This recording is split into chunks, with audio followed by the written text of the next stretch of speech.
yatofautisha kati ya nchi na nchi. Kwa hiyo wewe ukiiga kule kwenye utandawazi, ukaiga maadili ya kizungu kule, mama mtu mzima kama mimi, tunakuona unakuja hapa umevaa kasuale kako kamchinjo, umevaa kanani kaboni switi kako, huko unafikiri unapendeza.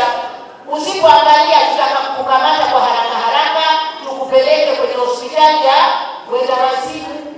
Tunajua huyu mama kachanganyikiwa, sio hali ya kawaida, lakini akiwa kule Marekani ataonekana yuko vizuri.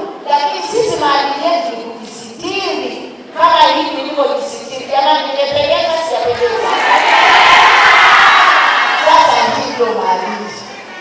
Ukiwa unaleta nguo yako ambayo matiti yote yako wazi, alafu watu wakija hapa wanasema jamani, yani ile fundi alikosea, yani hapa kwani kabla hujavaa ungemrudishia fundi akarekebisha.